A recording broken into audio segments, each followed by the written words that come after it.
Hey, Outlaws. So today's going to be a short video.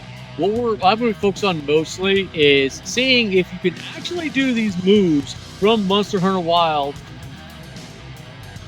with a real giant sword. Let's get to it.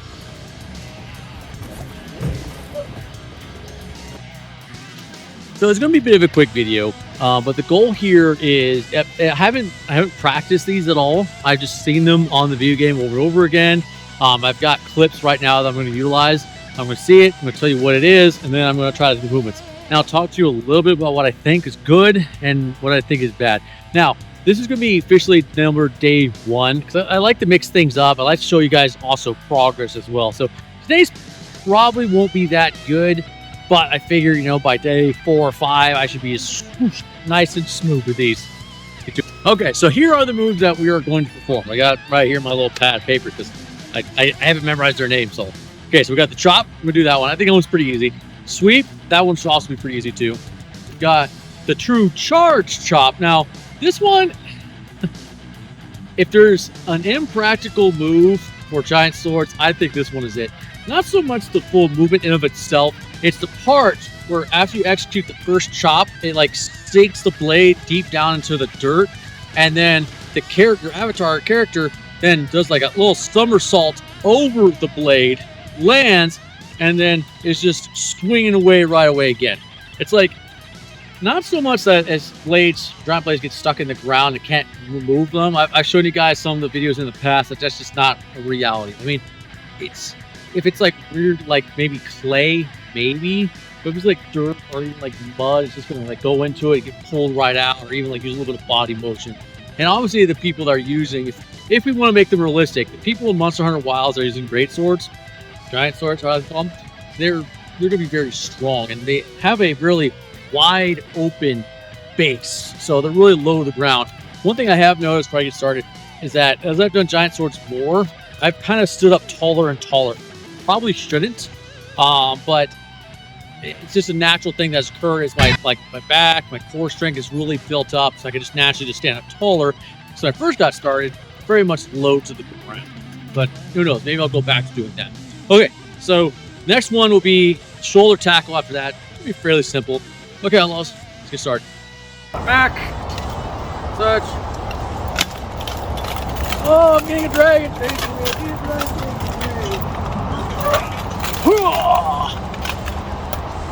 Yeah, it's not a good spot.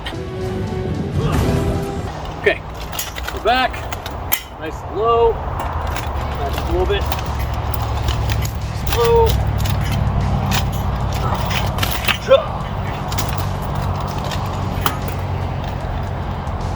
Okay, it works. Now let's try the left side. Okay. Go.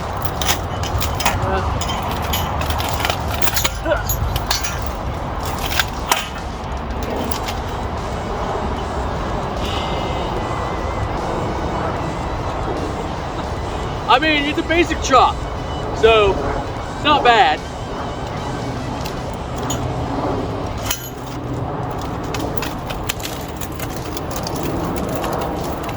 I could see, so you do leave yourself pretty open. I mean, in the game, you're fighting big monsters, so you are kind of leaving yourself open to those attacks, especially like the charge, although I think when he's charging, it's more like this, and then boom, somehow it doesn't flip. Boom. I don't think I'm gonna be able to do that. Okay, so let's try a sweep.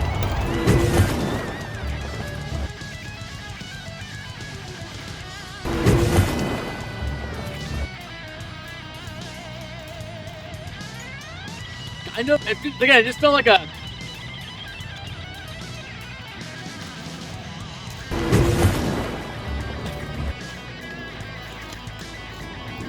it's like a regular sweep, but just more out of control.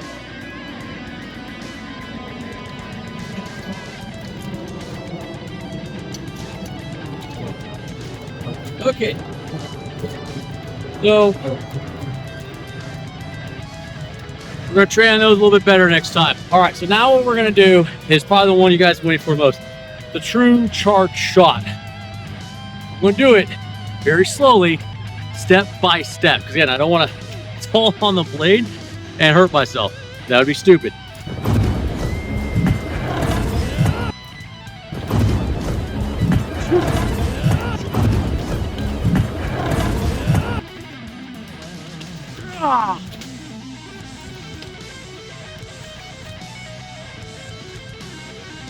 Man. I don't know how it looks on camera. Let's take a look. All right. Let's try left side.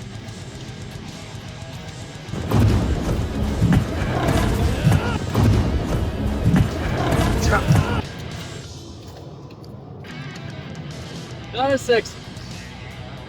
I kind of stabbed myself. Okay, so I do think there's lots of room for improvement.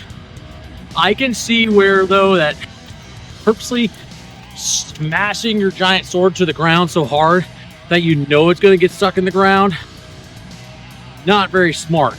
Because on the right side, I was able to maneuver, tuck away, flip, use my core muscles, kind of bring around and chop again. Left side, not so much. Did that and flipped, but then kind of stabbed me right there. And then I was able to get it go. And I'm not really a big fan of relying on using your body for leverage for giant swords, especially ones that have double-edged blades both sides. It might have to be always just a little bit of leverage off the shoulder. I didn't have to do it on the right side, but I did have to do it on the left side. Okay, just for kicks, let's do the shoulder tap. Yep, charging up. Oh. Okay. Yeah, I mean, it exposes the hell out of you. Maybe I could get the sword out from me a little bit more so that the sword's taking most of the abuse. But I definitely wouldn't recommend using your body. I mean, if you're armored up with good quality steel, tempered steel, I think you'll be fine, but you're still opening yourself up to getting shit. But again, you're not going to use a shoulder attack like that if you know an enemy is ready for you and has a pointed weapon at you that they can take advantage of and seek out gains. You're not going to do that.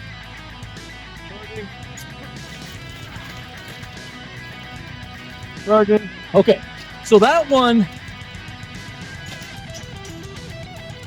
Okay, so that one on the left side, I was able to take advantage of it and kind of charge forward a little bit more than last time because I also understood the mechanics of it. Because remember, this is all raw, there's been no practicing on the side, so you guys get everything raw.